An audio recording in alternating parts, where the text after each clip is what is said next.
Lecture histoire, la princesse et le cheval ailé.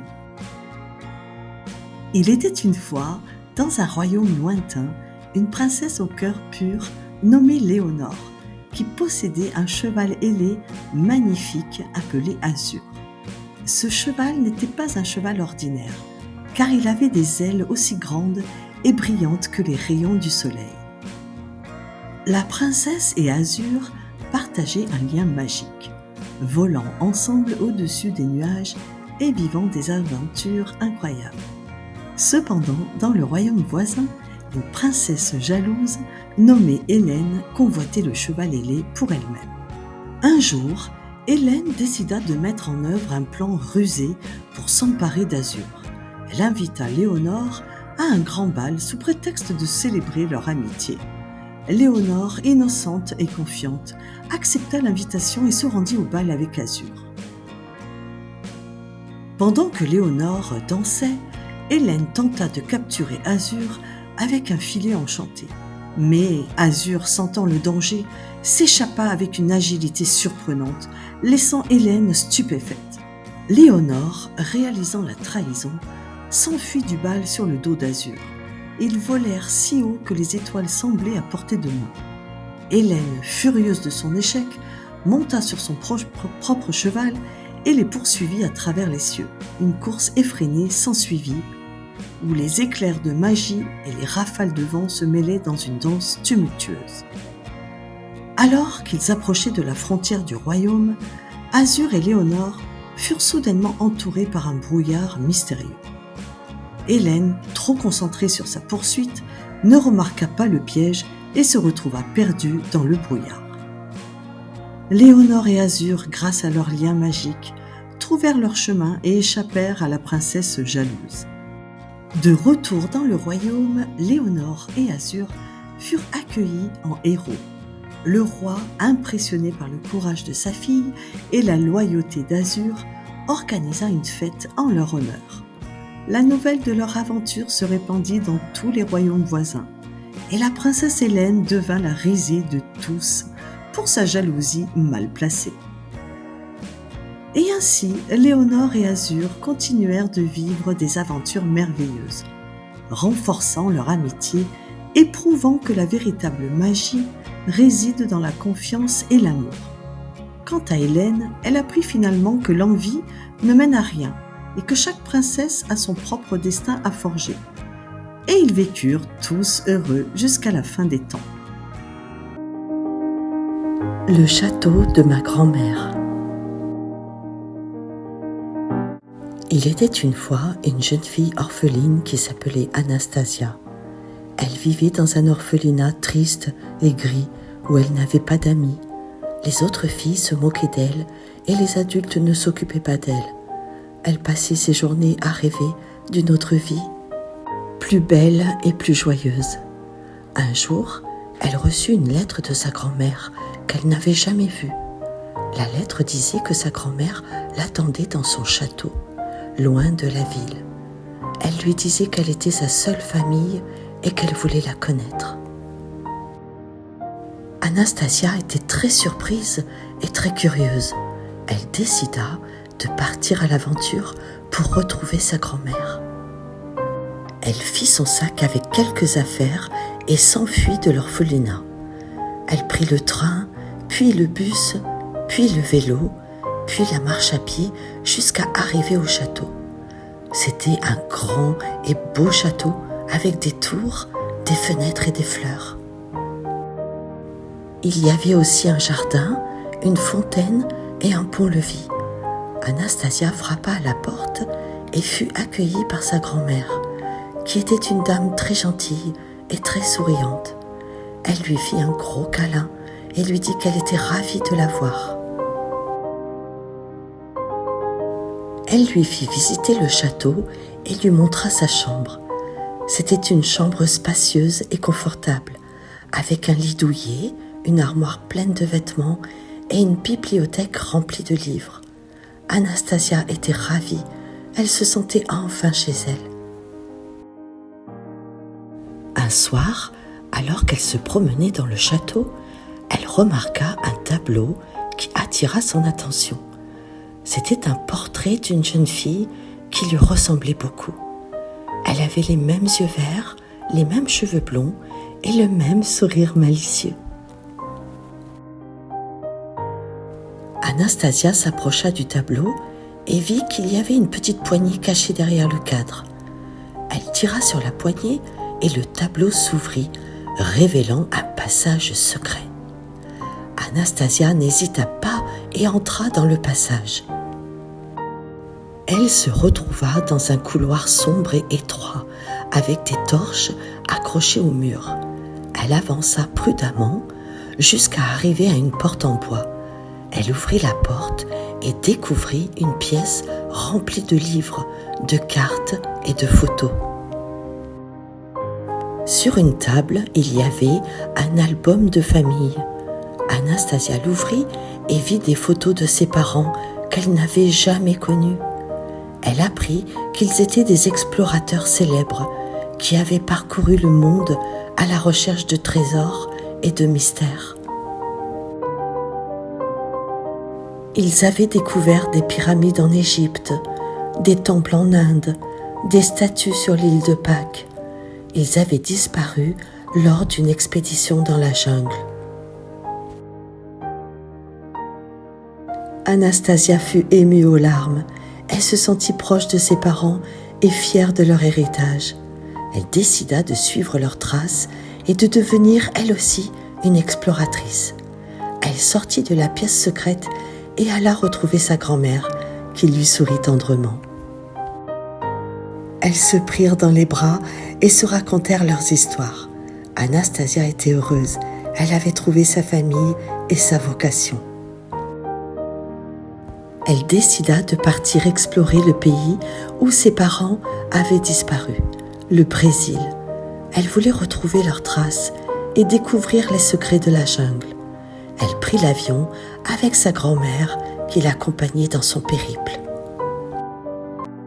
Elles arrivèrent à Rio de Janeiro, où elles admirèrent le Christ rédempteur, la plage de Copacabana et le carnaval. Puis elles partirent en jeep vers la forêt amazonienne, où elles rencontrèrent des animaux exotiques, des plantes étranges et des tribus indigènes. Elles suivirent les indices laissés par les parents d'Anastasia jusqu'à arriver à une grotte secrète. Elles entrèrent dans la grotte et découvrirent un trésor inestimable, une carte du monde qui révélait l'emplacement de tous les lieux mystérieux de la planète. Elles réalisèrent que les parents d'Anastasia n'étaient pas morts, mais qu'ils avaient continué leur quête. Elles décidèrent de les rejoindre et de vivre ensemble des aventures extraordinaires. Elles savaient qu'elles allaient les retrouver bientôt. Au bout de plusieurs jours de marche, elles arrivèrent à une clairière où se dressait une cabane en bois. C'était là que les parents d'Anastasia avaient établi leur campement. Elles s'approchèrent avec prudence, craignant de trouver la cabane vide ou occupée par des intrus. Mais à leur grande joie, elles entendirent des voix familières qui sortaient de la cabane. C'étaient les parents d'Anastasia. Ils étaient sains et saufs, et ils avaient découvert un trésor inestimable. Une plante magique qui pouvait guérir toutes les maladies. Ils étaient sur le point de rentrer au village pour partager leur découverte avec le monde entier.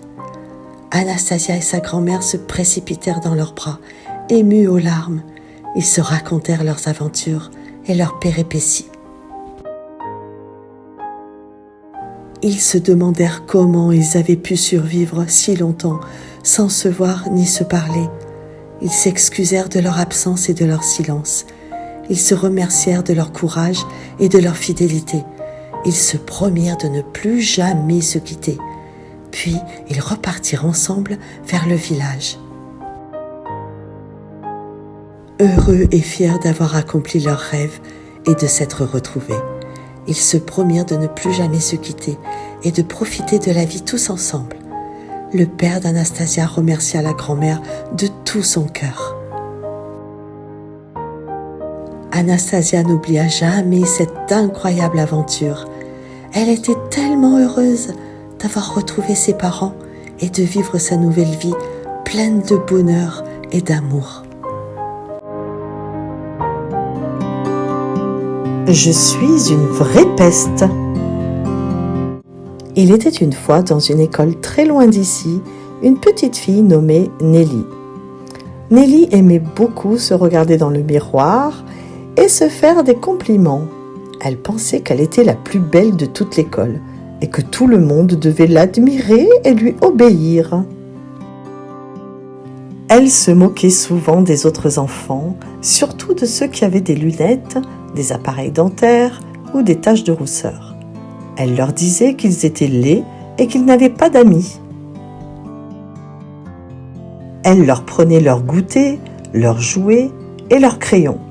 Elle faisait des bêtises et accusait les autres de les avoir faites. Bref, elle était très méchante et personne ne l'aimait.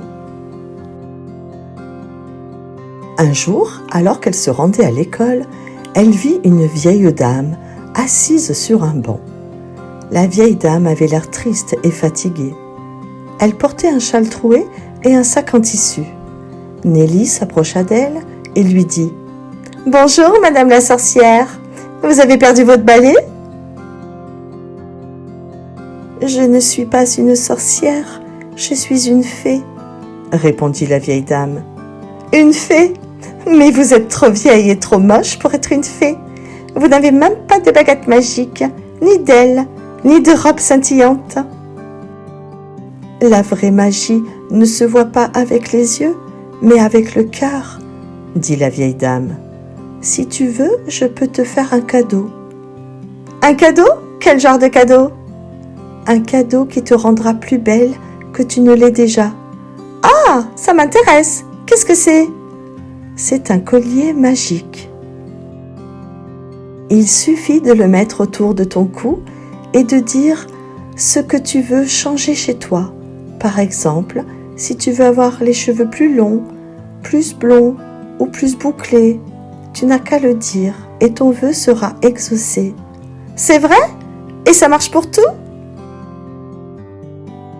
Oui, pour tout. Mais attention, il y a une condition. Tu ne peux pas enlever le collier avant la fin de la journée. Sinon, tu seras transformé en grenouille. Ce n'est pas grave, je n'ai pas envie de l'enlever. Donnez-moi vite ce collier.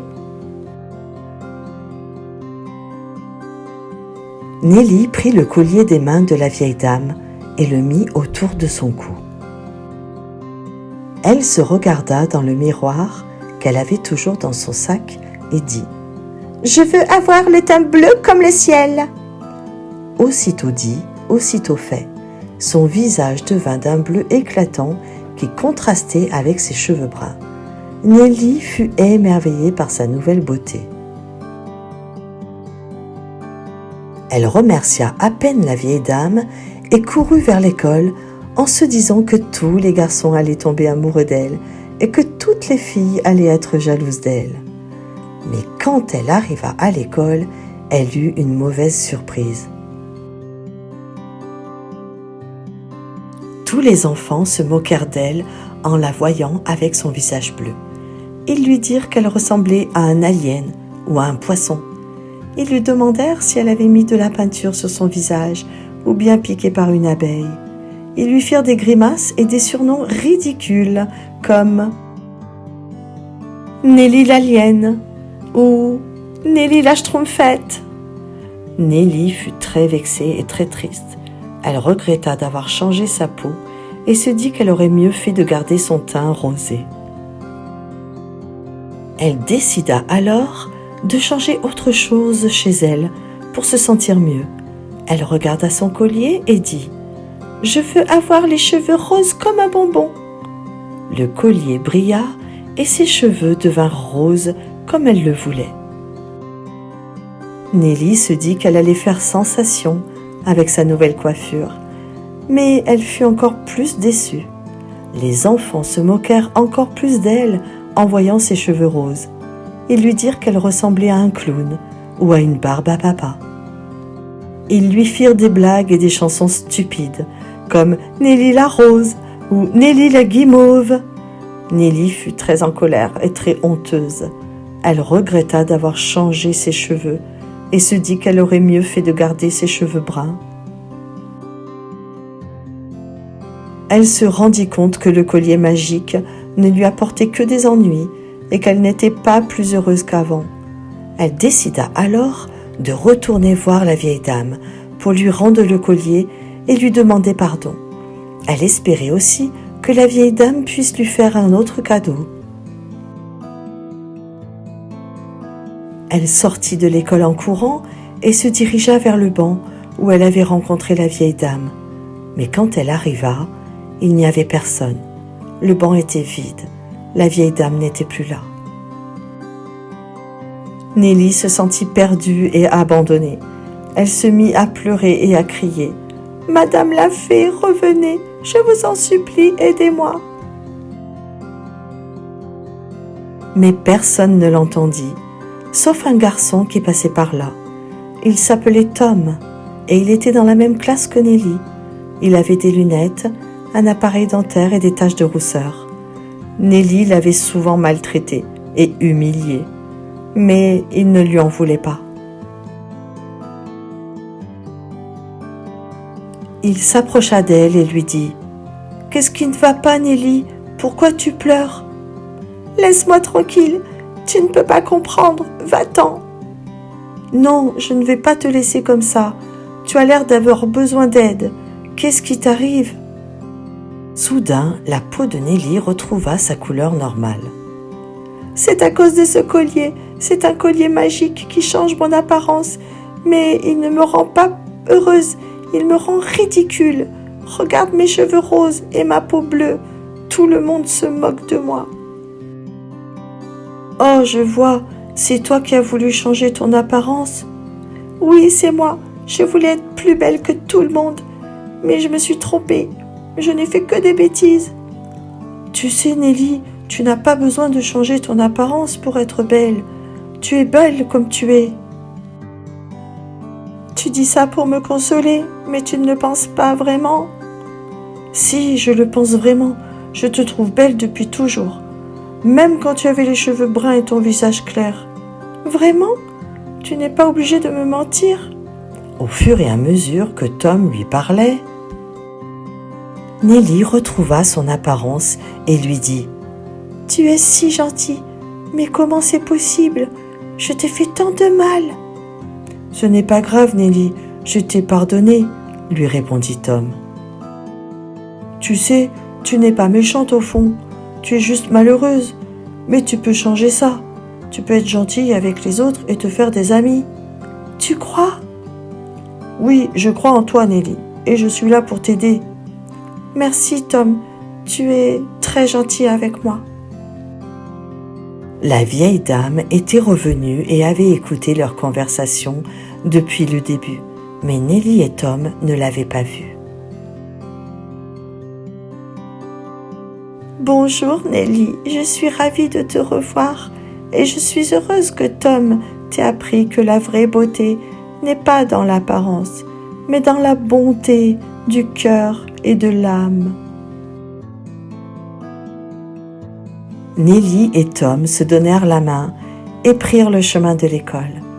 Nelly savait qu'elle avait un véritable ami et qu'ils allaient vivre des aventures merveilleuses. Elle savait aussi qu'elle serait gentille et bienveillante pour le restant de sa vie.